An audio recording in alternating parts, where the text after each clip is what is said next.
It's day one of the Insurance Conference 2015 at Sun City. We've had an exciting first morning with presentations from a range of international speakers.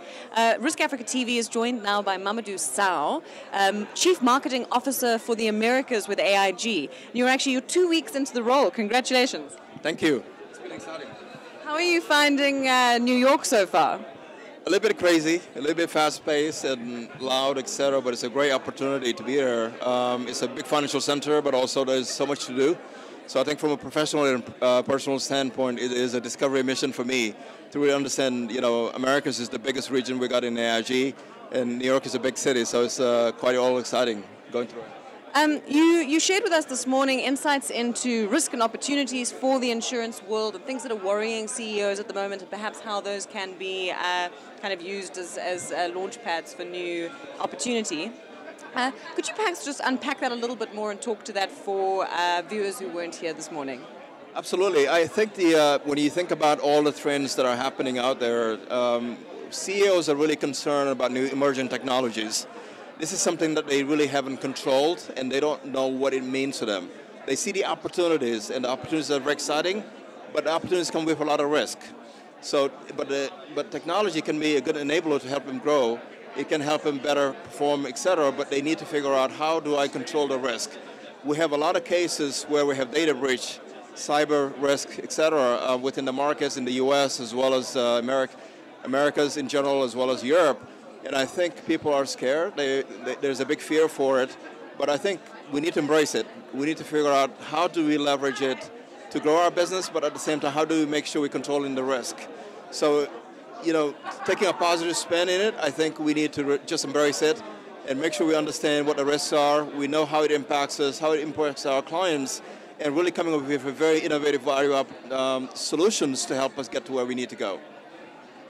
You spoke about how do we leverage it. There's been a lot of talk this morning about the importance of communication to build trust, to build transparency. It's a critical issue for the insurance industry.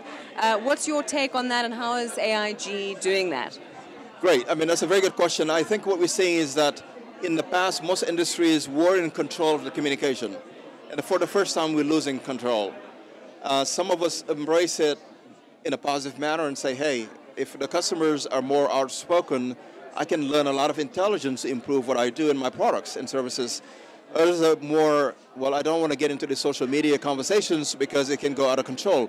The reality is it's going to happen, so you might as well be an active part of it and help control it as much as you can. Not necessarily control it in a negative way, but really leveraging it to deliver the right content, the right communication at the right time.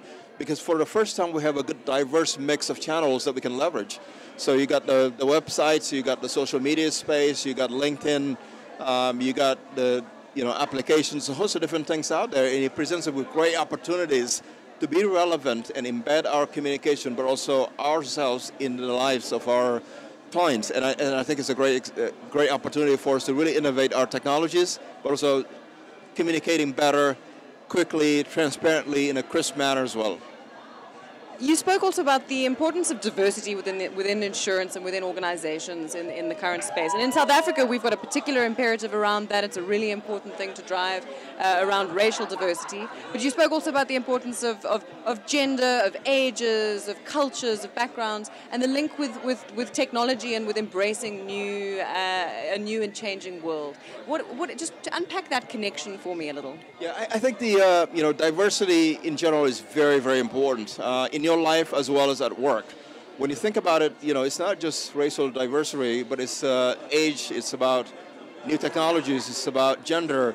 And the more diversity you have in your teams, you tend to be very creative. And it builds a lot of positive energy because you get divergent thinking. So we're not all trained the same way, we don't have the same backgrounds, but by clashing of ideas, the sparks become innovation.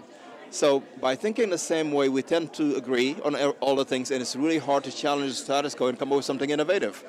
To me, diversity, that's what makes diversity exciting. And then you have the millennials who are all tech savvy, but most of us are not. So how do we get that thinking into it so they can help us not solve today's problems, but how do we solve tomorrow's problems as well? Because that's really what the sustainable differentiation that we can bring to the table. And they allow us to open the questions, okay, what's going to happen 5 years from now? What's going to happen 10 years from now? So we're not really locked into this old traditional insurance mold by bringing in a lot of fresh ideas. I always look for diversity in my life in general, as well as, I'm a very curious person. When I travel to a country, I look for people who are different from me, not just through color, but also backgrounds or trade or whatever they work on, because every day is a learning opportunity when you embrace diversity at the workplace as well as in your life. So I think it's probably one of the most important things that I can see that can help us grow a lot better and develop better teams as well and talent. And lastly, just you raised this really interesting point about the fact that in perception, banking is often perceived to be a lot more innovative and cutting edge and kind of sexy, and insurance lacks some of that. And when in fact, when you go and analyze it, insurers are incredibly innovative and perhaps even more so than bankers. Perhaps you could just talk to that a little bit, and how do you think that we need to be communicating our innovations better? Yeah, that's a very good point. I think the reality is that, I spent 15 years in the banking industry, and when I was there, we thought that insurers were just old style and not moving fast enough. When I joined AIG, I was completely shocked at the pace, but also the innovative thinking within the industry as well as within AIG. But we never communicated that the way that the bankers are communicating it, because we're just putting more emphasis on the policy, and then how do we go one-on-one talking to the brokers without actually thinking about, by promoting the innovations that we have within the insurance industry, it's not just about selling products, but also it's probably putting it into the top 5 industries that new graduates want to join. Today they think about the consulting companies, they think about the technology companies like Google, they think about consulting companies like McKinsey, etc. But they don't think about insurance because they don't relate with it. So we have almost a professional and moral obligation to communicate better, but also positioning the innovations in a more practical manner so it fits into the needs of our clients. So how do we sustain it as well? So it's not just a one-off having an event and a cocktail and then celebrate and go home, but how do we build a meaningful engagement throughout the whole year in providing continuous content throughout it and making sure that the product itself does mean something and it fits nicely with the needs of the clients and the risks that they're trying to mitigate. So there's a lot of excitement on that, but also the employee engagement. So you cannot build a brand with products. You can build a brand. Your brand will be delivered by your employees. So the employee engagement gets very important because they are your brand ambassadors. By giving them all the tools necessary to position and drive that value proposition, communication, and promotion, it's very, very powerful, and it's more powerful than having all the advertising in the world. So I think employee engagement, leveraging new technologies, and building a sustainable communication process makes it very, very, exciting for us. It's a good opportunity. At the same time, it helps us get the message across that we are very innovative, but our solutions are very meaningful and useful to our clients as well. Fantastic. Thank you so much for joining us, Mamadou. Thank you.